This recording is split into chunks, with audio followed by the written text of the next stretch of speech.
एक अर्धवृत्त है जिसका त्रिज्या कितना 25 सेंटीमीटर, और इस अर्धवृत्त को मोड़ करके क्या बनाना है, एक शंकु बनाना है। इसको मोड़ करके क्या बना देना है, एक शंकु बना देना है। तो आपको पूछा गया इस शंकु का वक्र पृष्ठीय क्षेत्रफल कितना होगा। ठीक है, इस शंकु का वक्र पृष्ठीय क्षेत्रफल कितना होगा। आपको दिया हुआ क्या है, अर्धवृत्त का त्रिज्या दिया हुआ। अब ये क्या है, अर्धवृत्त के आकार का एक कागज है। अब इसको क्या करना है, मोड़ करके शंकु बनाना है। तो ध्यान देंगे ये त्रिज्या यहाँ से लेकर के यहाँ तक ये क्या है, त्रिज्या।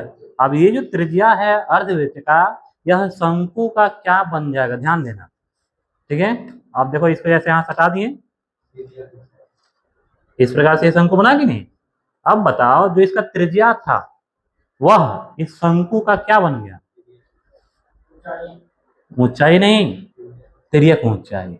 ये जो त्रिज्या था ये यहां से यहां तक, ध्यान देना, ये क्या हो गया, शंकु की तिर्यक ऊंचाई हो गया। अर्थात ये जो शंकु है, इस शंकु के लिए तिर्यक ऊंचाई बराबर है किसके, इस अर्धवृत्त के त्रिज्या के बराबर है, अर्धवृत्त के त्रिज्या के बराबर। अर्थात शंकु का जो तिर्यक ऊंचाई है वह कितना हो गया, 25 सेंटीमीटर।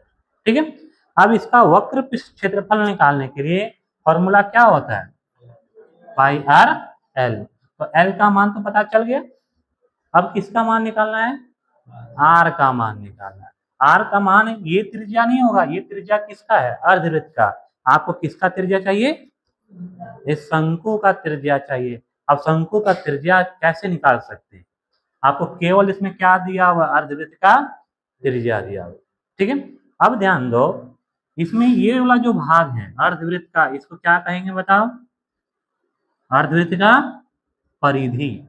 ये क्या है, अर्धवृत्त का परिधि। अब ध्यान देना, ये अर्धवृत्त का परिधि है कि नहीं है, यहां से यहां तक ये क्या, अर्धवृत्त का परिधि। अब ये जो अर्धवृत्त का परिधि है ये शंकु का क्या बन गया, ये शंकु का क्या बना,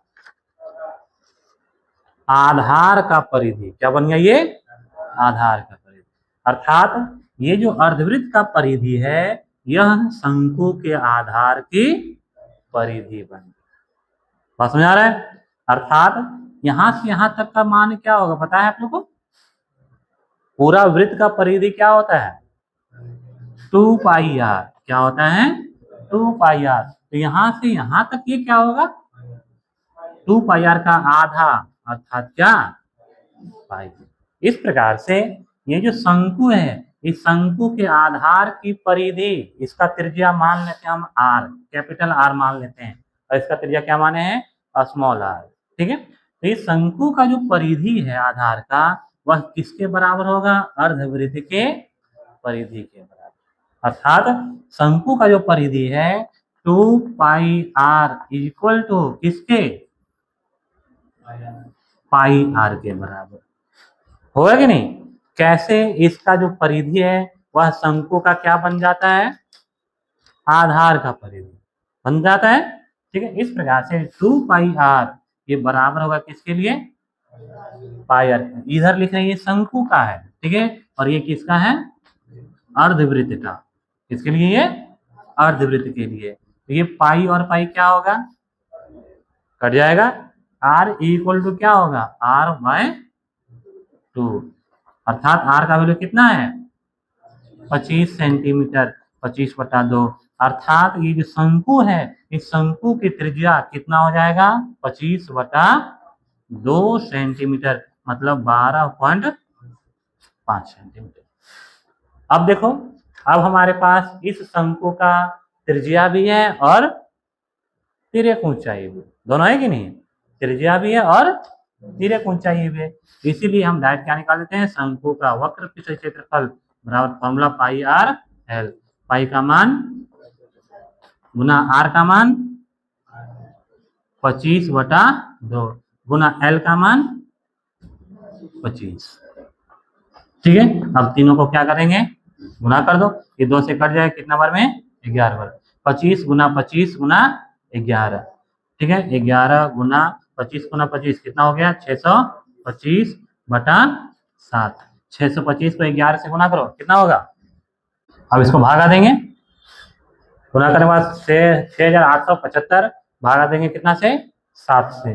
भागा दे दो, कितना आएगा? इतना सेंटीमीटर स्क्वायर। बस में आया? किस प्रकार से अर्धवृत्त को मोड़ करके हम क्या बना दिए? शंकु। अर्धवृत्त का केवल क्या दिया हुआ था? त्रिज्या दिया हुआ था, और यह त्रिज्या इस शंकु का क्या बन जाता है? तिर्यक ऊंचाई। त्रिज्या जो है वह क्या बन गया? तिर्यक ऊंचाई। और ये अर्धवृत्त था, ये क्या बन गया? शंकु के आधार की परिधि। इस प्रकार से त्रिज्या से तिर्यक ऊंचाई बन गया, और परिधि से हम क्या निकाल लिए? इस शंकु का त्रिज्या निकाल लिए। और इस प्रकार से जब दोनों मिल गया, त्रिज्या और तिर्यक ऊंचाई, तो हम डायरेक्ट इसका वक्र पृष्ठीय क्षेत्रफल निकाल लेंगे।